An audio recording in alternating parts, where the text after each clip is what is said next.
Everybody, how are you? Alhamdulillah, I am fine also. Okay, sit down please. Today we are going to learn about articles. আজকে আমরা যেটা শিখবো সেটা হচ্ছে articles, তাই না? আর্টিকেলস মানে কি বাংলায় পদাশ্রিত বলা হয়, ঠিক আছে? আমরা ইংরেজিতে যেটা বলি যে মানে ইংরেজিতে এ এন দিকে কি বলা হয়? আর্টিকেল বলা হয়, তাই না? এ এন দিকে আর্টিকেল বলা হয়। বলো তো ইংরেজিতে আর্টিকেল কাকে বলে? এ এন এবং দিকে আর্টিকেল বলে, তাই না?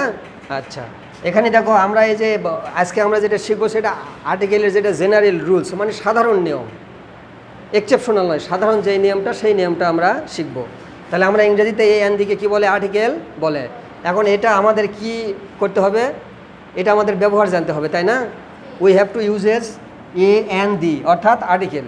আমাদের আর্টিকেলের ব্যবহার জানা দরকার। কেন? আমরা যখন ইংরেজিতে কোনো সেন্টেন্স লিখি দেখবা কখনো এ ব্যবহার হয়, এন ব্যবহার হয়, দা ব্যবহার হয়, তাই না? এখানে আমরা আর্টিকেলকে সাধারণত দুই ভাগে ভাগ করতে পারি। একটা হচ্ছে ডিফিনিট আর্টিকেল আর একটা হচ্ছে ইনডিফিনিট আর্টিকেল। ডিফিনিট আর্টিকেল আর ইনডিফিনিট আর্টিকেল। ডিফিনিট শব্দের অর্থ নির্দিষ্ট আর ইনডিফিনিট শব্দের অর্থ হচ্ছে অনির্দিষ্ট। অনির্দিষ্ট মানে কি? এটা একের অধিক, দুইটা, তিনটা, চারটা, পাঁচটা যেটাই হবে হতে পারে, তাই না? আর ডিফিনিট মানে কি? নির্দিষ্ট। আমরা এখানে এ আর এন এটাকে কি বলবো? ইনডিফিনিট। আর দিটা হচ্ছে ডিফিনিট আর্টিকেল, ঠিক আছে? এ আর এন হচ্ছে ইনডিফিনিট আর্টিকেল আর দি হচ্ছে ডিফিনিট আর্টিকেল।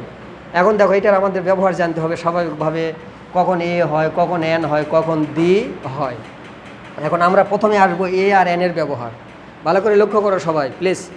এখানে দেখো আমরা আগে পড়ে আসছি, already we have learned about vowel and consonant. আমরা মানে তোমরা আগের ক্লাসে পড়ে আসোনি, ক্লাস 5-এ ভাওয়েল অ্যান্ড কনসোনেন্ট কাকে বলে, তাই না? বাংলায় যেটাকে বলা হয় স্বরবর্ণ এবং ব্যঞ্জন বর্ণ। ইংরেজিতে এটাকে কি বলা হয়? Vowel and consonant. এই যে vowel, VOWEL, vowel and consonant, CONSONENT, consonant, তাই না? এটাতে বাংলায় আমরা বলি স্বরবর্ণ আর এটাকে বলি কি? ব্যঞ্জন বর্ণ, ঠিক আছে? এটা সাউন্ড। তাহলে ভাওয়েল ইংরেজিতে মোট 5টি, তাই না? কি কি সেই 5টি? এ এন এবং AEIOU, এই 5টাকে আমরা কি বলি? ভাওয়েল। ইংরেজিতে ভাওয়েল মোট 5টি। ইংরেজিতে যে টোটাল 26টি লেটার আছে এটার মধ্যে 5টি হচ্ছে ভাওয়েল। সেই 5টি কি? AEIOU, এই 5টাকে ভাওয়েল বলা হয়। আর বাকি যে 21টি এটা কি হচ্ছে? কনসোনেন্ট। এখন এটা জানতে হবে কেন? এটার উপরে বেসিস করে আমার এ হবে না এন হবে। এটা জেনারেল রুলস, সাধারণ নিয়ম, ঠিক আছে? সাধারণত যদি কোনো ওয়ার্ডের প্রথম অক্ষর ভাওয়েল হয়, সাধারণত কোনো ওয়ার্ডের প্রথম অক্ষর যখন ভাওয়েল হবে তখন কি হবে? এন হবে।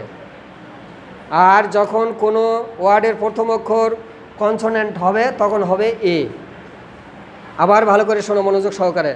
যদি কোনো ওয়ার্ডের প্রথম অক্ষর ভাওয়েল হয় তাহলে হবে এন, আর যদি কনসোনেন্ট হয় তাহলে হবে এ। এইটা এ আর এনের ব্যবহার। ফর এক্সাম্পল দেখো, আমি যদি এখানে লিখি আই হ্যাভ, HAV, হ্যাভ, এখানে ড্যাশ আছে, এখানে আছে বুক, তাই না? এখন বলো তো এখানে এটা কি? এটা এই ওয়ার্ডটা ভাওয়েল না কনসোনেন্ট? এই যে বুক, বুকের প্রথম লেটারটা যেটা, এটা কি ভাওয়েল না কনসোনেন্ট? কনসোনেন্ট না? তাহলে কনসোনেন্ট হলে এখানে কি হবে? এ হবে। আর যদি ভাওয়েল হতো তাহলে এন হতো, তাই না? তাহলে এ, এখানে কি আসলো? এ। আবার দেখো আরেকটা দেখো, হি এট,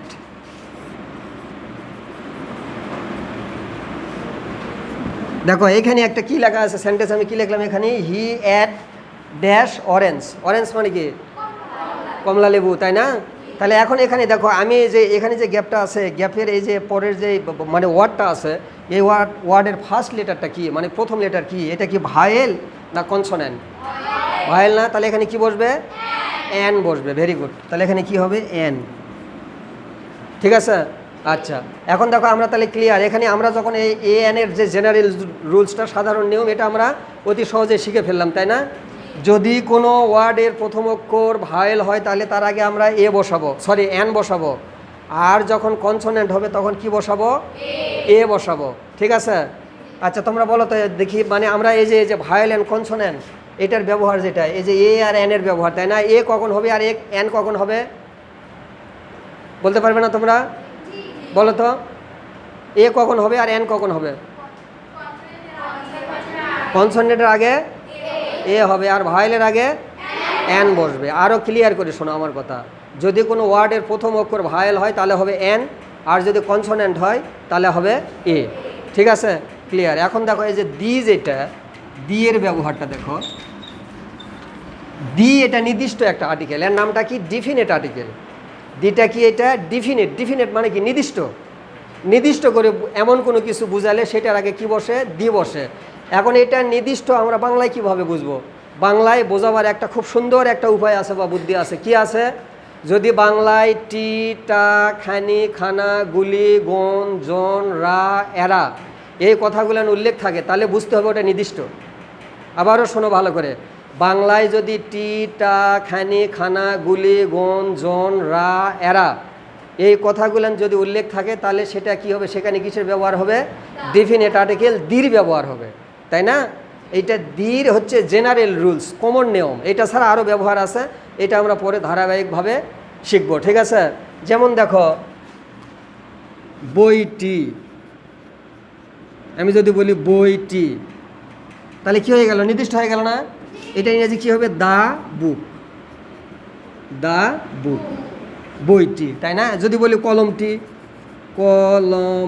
কলমটি তাহলে কি হবে? দা পেন, পেন, পেন, কলমটি। দেখো এটা নির্দিষ্ট বোঝাচ্ছে, মানে কি? বইটি, এই যে টি, টি আছে না? আর যদি বলি যে বই খানা বা কলম খানা, এই যে খানা আসলো, তার মানে কি? এইরকম বাংলা বাক্যে যদি কালে টিটা, খানি, খানা, গুলি, গন, জন, রা, এরা দিগের দিগকে থাকে তাহলে সেটার আগে কি বসবে? আর্টিকেল হিসাবে দি, মানে ডিফিনিট আর্টিকেল বসবে, তাই না? ঠিক আছে? আচ্ছা, তাহলে এখন দেখো আমাদের আজকের যে টপিক ছিল আর্টিকেলস এর জেনারেল মানে ইউজ, মানে সাধারণ যে ব্যবহার বা জেনারেল রুলস যেটা আমরা বলি, তাই না? আমরা যখন আমরা সেন্টেন্স লিখতে যাই তখন সেন্টেন্সের মধ্যে এ এন দিয়ে এগুলো ব্যবহার করি না? এটা অনেকে জানে না যে এটা কি, এগুলো আর্টিকেল। এ এন দিকে ইংরেজিতে কি বলা হয়? আর্টিকেল ব্যবহার হয়। এই আর্টিকেলের স্বাভাবিক নিয়ম যেটা, এই যে ভায়েলের আগে বসে এন, কনসোনেন্টের আগে বসে এ, আর যদি কোনো কিছু নির্দিষ্ট করে বোঝায় তাহলে সেখানে বসবে দি।